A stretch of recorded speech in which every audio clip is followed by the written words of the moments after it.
ಬೇಕಾಗಿರೋದು ಉತ್ತರ ಕರ್ನಾಟಕ ಭಾಗದ ಸಮಸ್ಯೆಗಳನ್ನ ಪರಿಹರಿಸೋಂತದಿಲ್ಲ. ಅವ್ರಿಗೆ ಬೇಕಾಗಿರೋದು ಏನಂತ ಅಂದ್ರೆ ಉತ್ತರ ಕರ್ನಾಟಕ ಅಂದ್ರೆ ಮೇಡಮ್ ನಮ್ಮ ಹತ್ರ ಇರೋದು ಇವ್ರು ಮೈಸೂರು ಬಗ್ಗೆ ಮಾತನಾಡ್ತಾ ಇದ್ರು. ಮೈಸೂರಿನಲ್ಲಿ ಇಬ್ರು ಕಾಲರ್ ಕೇಳಿಸ್ಕೊಂಡಿ, ಮೈಸೂರಿನ ಇಬ್ರು ಕಾಲರ್ಸ್ ಹೇಳಿದ್ರು ನಮಗೆ 2 ತಿಂಗಳು ಪೆಂಡಿಂಗ್ ಅಂತ. ಮೇಡಮ್ ಇಲ್ಲಿ 10 ಜಿಲ್ಲೆಗಳ ಪಟ್ಟಿಯಲ್ಲಿ ಇರೋದು ಎಲ್ಲವೂ ಕೂಡ ಉತ್ತರ ಕರ್ನಾಟಕ. ಅಲ್ಲಿನವ್ರಿಗೆ ಅಲ್ವಾ ಮೇಡಮ್? ಸೀಮಾ ಅವರೇ ನಿಮಗೆ ಪ್ರಶ್ನೆ, ಉತ್ತರ ಕರ್ನಾಟಕ ಭಾಗದ ಮಹಿಳೆಯರಿಗೆ ಅಲ್ವಾ ಹೆಚ್ಚಿನ ಅವಶ್ಯಕತೆ ಇರೋದು? ಅಲ್ಲಿನ 10 ಜಿಲ್ಲೆಗಳಿಗೇನೆ ನೀವು 5 ತಿಂಗಳು 6 ತಿಂಗಳು ಪೆಂಡಿಂಗು, ಅದರಲ್ಲೂ 2 ತಿಂಗಳು ಸ್ಕಿಪ್ಪು ಅಂದ್ರೆ ಇನ್ ಯಾರಿಗೋಸ್ಕರ ಮಾಡ್ತಿದ್ದೀರಿ ಯೋಜನೆಯನ್ನ? ಯಾರಿಗೋಸ್ಕರ ಕೊಡ್ತಿದ್ದೀರಿ ಗ್ಯಾರಂಟಿಯನ್ನ? ಎಲ್ಲೋಯ್ತು ದುಡ್ಡು? ಎಲ್ಲೂ ಹೋಗಿಲ್ಲ. ಎಲ್ಲೂ ಹೋಗೋದಕ್ಕೆ ಅದು ಡಿಬಿಟಿ ಮಾಡೋದ್ಮೇಲೆ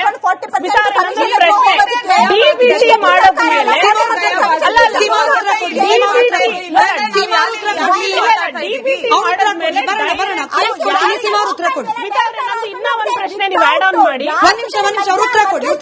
ಹೋಗ್ತಾ ಇದೆ ದುಡ್ಡು, ಆದ್ರೂ ನಿಮ್ಗೆ ಸಹಿಸ್ಕೊಳಕ್ ಆಗ್ತಿಲ್ಲ. ಮೇಡಮ್ ಉತ್ತರ ಕರ್ನಾಟಕ, ನನ್ನ ಪ್ರಶ್ನೆ ಬಹಳ ಸ್ಪೆಸಿಫಿಕ್ ಆಗಿದೆ ಸೀಮಾ ಅವರೇ. ಉತ್ತರ ಕರ್ನಾಟಕ ಭಾಗದ 10 ಜಿಲ್ಲೆಗಳು, ಉತ್ತರ ಹಾಗೆ ಮಧ್ಯ ಕರ್ನಾಟಕ ಭಾಗ ಜಿಲ್ಲೆಯ 10 ಜಿಲ್ಲೆಗಳಿಗೆ ಗ್ಯಾರಂಟಿ ಯೋಜನೆ, ಅದರಲ್ಲೂ ಗೃಹಲಕ್ಷ್ಮಿ ಯೋಜನೆ ಫೆಬ್ರವರಿ ಹಾಗೆ ಮಾರ್ಚ್ ತಿಂಗಳಲ್ಲಿ ಹೋಗಿಲ್ಲ ಅನ್ನೋದು ಆರ್ಟಿಐ ಕಾಪಿಯಲ್ಲಿ ಬಂದಿರೋ ವಿಚಾರ. ಇದು ಬಿಜೆಪಿ ಕೊಟ್ಟಿದ್ದಲ್ಲ, ರಿಪಬ್ಲಿಕನ್ ಕೊಟ್ಟಿಲ್ಲ. ಆರ್ಟಿಐ ಉತ್ತರ ಕೊಡ್ಲಿ.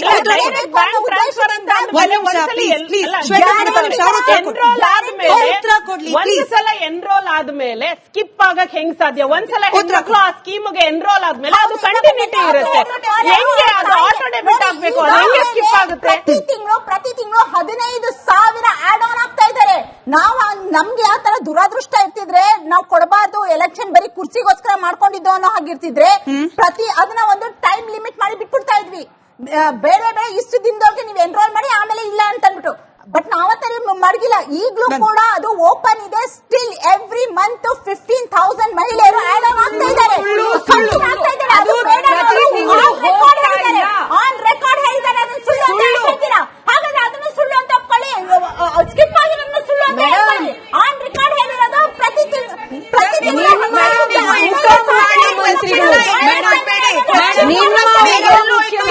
ಸ್ಕಿಪ್ ಆಯ್ತು ಅಷ್ಟೇ.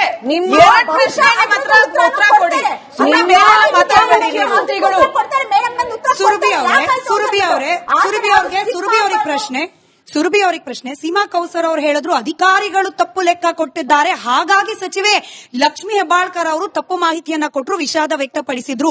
What action was taken on those ಅಧಿಕಾರಿಗಳು? ಕೈ ಕೆಳಗಡೆ ಕೆಲಸ ಮಾಡ್ತಿರುವ ಅಧಿಕಾರಿಗಳು ತಪ್ಪು ಲೆಕ್ಕ ಕೊಡ್ತಿದ್ದಾರೆ ಅಂದ್ರೆ ಅದನ್ನ ಅರ್ಥ ಮಾಡ್ಕೊಳ್ದೆ ಇರುವ ಸಚಿವೆಗೆ ನಾವ್ ಏನಂತ ಹೇಳಬೇಕು? ಸುರಭಿ ಅವರು, ಈ ಸರ್ಕಾರಕ್ಕೆ ಒಂದು ಅಭ್ಯಾಸ ಆಗೋಗಿದೆ, 2 ಅಭ್ಯಾಸ. ಒಂದು ಏನು ಅಂದ್ರೆ ಮಾತೆತ್ತಿದ್ರೆ ಕೇಂದ್ರ ಸರ್ಕಾರ ಅಂತಾರೆ. ಕೇಂದ್ರ ಸರ್ಕಾರದಲ್ಲಿ ಆಪೋಸಿಷನ್ ಬಗ್ಗೆ ಅವರಿಗೆ ಜಾಸ್ತಿ ಗಮನ ಇದೆ, ಇಲ್ಲಿ ಸರ್ಕಾರ ನಡ್ಸಕ್ ಅವರಿಗೆ ಚಿಂತೆ ಇಲ್ಲ. ಎರಡನೇದು ಮುಖ್ಯಕ್ ಬಿಡಿ, ಮಾತಾಡಕ್ ಬಿಡಿ ದಯವಿಟ್ಟು. ಇಲ್ಲಿ ಬೆಂಗಳೂರಿನಲ್ಲಿ RCB ಸ್ಟ್ಯಾಂಪೀಡ್ ಆದಾಗ್ಲೂನು ಅವರು ಬಸ್ ಕೆಳಗಡೆ ತಳ್ಳಿದ್ದು ಅಧಿಕಾರಿಗಳನ್ನ. ಅಧಿಕಾರಿಗಳೇ ನಿಮಗೆ ಮಾತಾಡಕ್ ಬಿಡಿ, ಹೆದರ್ಬೇಡಿ.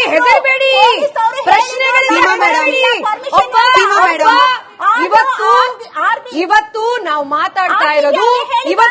ಮಾತಾಡ್ತಾ ಇರೋದು ಬಡವರ ಮಹಿಳೆಯರ ಹಕ್ಕಿನ ಬಗ್ಗೆ. ಇವತ್ತು ನಾವು ಮಾತಾಡಕ್ ಬಿಡಿ ದಯವಿಟ್ಟು. ಆ 2 ತಿಂಗಳು ಫೈನಾನ್ಷಿಯಲ್ ಇಯರ್ ಎಂಡಿನಲ್ಲಿ ಬಂದಿರುವಂತಹ 2 ತಿಂಗಳು ಹಣ ಕೊಟ್ಟಿದ್ದೀವಿ, ಇನ್ನೊಂದು ಬಾರಿ ಹಣ ಕೊಟ್ಟಿದ್ದೀವಿ ಅಂತ ಹೇಳೋದು. ಮತ್ತೆ ಒಂದ್ ನಿಮಿಷ ದಯವಿಟ್ಟು ಕೇಳಿಸ್ಕೊಳ್ಳಿ ಮೇಡಮ್. ಯಾಕಿಷ್ಟೊಂದು ಇದು? ಸದನದಲ್ಲಿ ನಮ್ಮ ಸಚಿವೆ ಹೇಳ್ತಾರೆ ಅಧಿಕಾರಿಗಳ ತಪ್ಪು ನನಗ್ ಗೊತ್ತಿಲ್ಲ, ಫೈನಾನ್ಸ್ ಮಿನಿಸ್ಟ್ರಿ ತಪ್ಪು ನನಗ್ ಗೊತ್ತಿಲ್ಲ ಅಂತ. ಹಾಗಾದ್ರೆ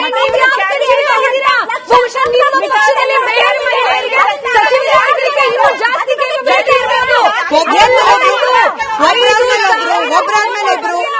ಒಬ್ರಾದ್ಮೇಲೆ 30 ಸೆಕೆಂಡ್ ಸುರಭಿ ಅವ್ರ voice on 30 second. Seema madam ಅವರೇ ಸೀಮಾ ಅವರೇ ವಾಯ್ಸ್ ಹೋಗ್ತಾ ಇಲ್ಲ. ಸುರಭಿ ಅವ್ರದ್ದು 30 ಸೆಕೆಂಡ್ ಅಲ್ಲಿ ಮುಗಿಸಿ. ಪ್ರಶ್ನೆ ಇರೋದು ಇಷ್ಟೇ, ನೀವ್ ಯಾಕೆ ಸದನದಲ್ಲಿ ಬಂದು ಸದನದ ಫ್ಲೋರ್ ಆಫ್ ದ ಹೌಸ್ ನಲ್ಲಿ ಯಾಕೆ ಸುಳ್ಳು ಹೇಳಿದ್ರಿ?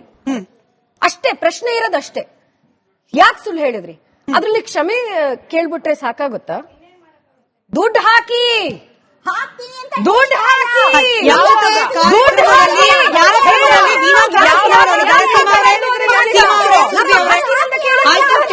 ಪಾಯಿಂಟ್ ತಗೊಂಡಿದ್ದೀನಿ. ಸೀಮಾ ಮೇಡಮ್ ವೀಣಾ ಕಾಶ್ಯಪನವರ ಪ್ರಶ್ನೆ ಅವರಿಗೆ. ವೀಣಾ ಕಾಶ್ಯಪನವರ್ ಮೇಡಮ್, ಲಕ್ಷ್ಮೀ ಹೆಬ್ಬಾಳ್ಕರ್ ಅವರನ್ನ one of the most powerful minister ಅನ್ನೋ ಪಟ್ಟಿಯಲ್ಲಿ ನೋ ಡೌಟ್ ಸೇರಿಸಲಿಕ್ಕೆ ಈ ದಿನದವರೆಗೂ ಕೂಡ ಅವಕಾಶ ಆಯ್ತು. ಆದ್ರೆ ಲೆಕ್ಕ ಕೇಳಿದ ಸಂದರ್ಭದಲ್ಲಿ ನಾನೊಬ್ಬ ಮಹಿಳೆ ಅನ್ನೋ ಕಾರಣಕ್ಕೆ ವಿರೋಧ ಪಕ್ಷದವರು ಮುಗಿ ಬೀಳ್ತಿದ್ದಾರೆ ಅನ್ನೋ ಹೇಳಿಕೆ ಇದೆಯಲ್ಲ, ಇದು ಹೆಂಗೆ ಕನ್ವೆ ಆಗ್ತಿದೆ ಅಂದ್ರೆ, ಅಬಲೆ ಆಗಿರುವ ನಾರಿಯರನ್ನ ಸಬಲೆ ಮಾಡ್ಲಿಕ್ಕೆ ಜವಾಬ್ದಾರಿ ಹೊತ್ತಿರುವ ಮಹಿಳೆನೆ ನಾನು ಅಬಲೆ ಅಂದ್ಬಿಟ್ಟಂಗೆ ಆಗೋಯ್ತು, ಈ ರೀತಿ ವ್ಯಾಖ್ಯಾನ ಆಗ್ತಾ ಇದೆ. Was that victim card necessary? ನೀವು ಕೂಡ ಒಬ್ಬ ಮಹಿಳಾ ರಾಜಕಾರಣಿಯಾಗಿ ಇದನ್ನು ಯಾವ ರೀತಿ ಗಮನಿಸ್ತೀರಿ? ಈ ಹೇಳಿಕೆ ನೆಸೆಸಿಟಿ ಇತ್ತ? ನೋಡಿ, ಅವರು ಈಗಾಗಲೇ ವಿಷಾದ ವ್ಯಕ್ತಪಡಿಸಿದ್ದಾರೆ. ಇದು ಆಗ್ಬಾರ್ದಾಗಿತ್ತು, ಅವರು ಏನೋ ಅಚಾತುರ್ಯದಿಂದ ಆಗಿದೆ ಅಂತೇಳಿ ವಿಷಾದ ವ್ಯಕ್ತಪಡಿಸಿದ ಮೇಲೆನೂ ನೀವು ನೋಡ್ತಾ ಇದ್ದೀರಾ, ಕೇಂದ್ರ ಒಂದು ಆರ್ಥಿಕ ಸಚಿವೆಯಾದಂತ ನಿರ್ಮಲಾ ಸೀತಾರಾಮನ್ ಅವರು ಎಷ್ಟು ನಮಗೆ ಪ್ರಾಮಿಸ್ ಅನ್ನ ಮಾಡಿದರೆ, ಅದರಲ್ಲಿ ಎಷ್ಟು ಈಡೇರಿಸಿದ್ದಾರೆ ಅಂತ ಹೇಳಿ. ಇವತ್ತು ಒಬ್ಬ ಮಹಿಳೆ ಆಗಿ ಫೈನಾನ್ಸ್ ಮಿನಿಸ್ಟರ್ ಸೆಂಟ್ರಲಿ ನಾನು ಮಾತಾಡ್ತಾ ಇದ್ದೀನಿ.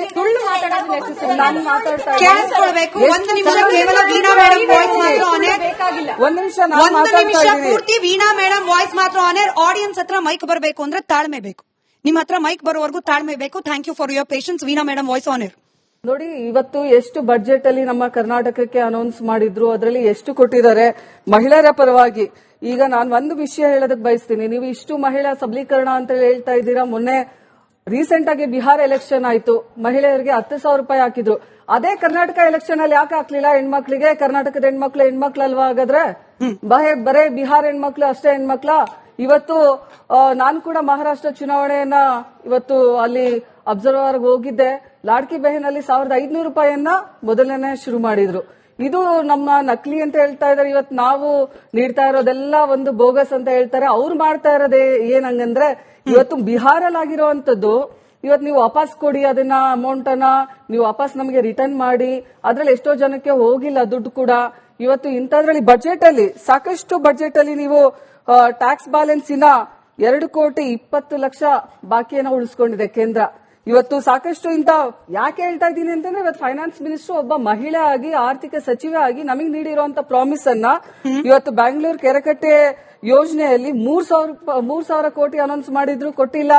ಅದೇ ಇವತ್ತು ಪೇಪರ್ ರಿಂಗ್ ರೋಡ್ ಅಲ್ಲಿ 3,000 ಕೋಟಿ ಅನೌನ್ಸ್ ಮಾಡಿದ್ರು, ಅದನ್ನು ಕೊಟ್ಟಿಲ್ಲ. ಇವತ್ತು ನಾನು ಉತ್ತರ ಕರ್ನಾಟಕದವಳಾಗಿ ಇವತ್ತು ಕಲ್ಯಾಣ ಕರ್ನಾಟಕದಲ್ಲಿ ಆರ್ಟಿಕಲ್ 371 ಅಲ್ಲಿ ನಮ್ಮ ಮನಮೋಹನ್ ಸಿಂಗ್ ಅವರು ಇದ್ದಾಗ ನಾವು 3,000 ಕೋಟಿಯನ್ನ ನಾವು ಕೊಟ್ಟಿದ್ವಿ. ಅದೇ ಇವತ್ತು ಕರ್ನಾಟಕ ಗವರ್ಮೆಂಟ್ ಇಂದನೂ ಕೂಡ 13,600 ಕೋಟಿಯನ್ನ ನಾವು ರಿಲೀಸ್ ಮಾಡಿದ್ವಿ. ಅದೇ ಇವತ್ತು ಕೇಂದ್ರ ಸರ್ಕಾರ 15,000 ಕೋಟಿ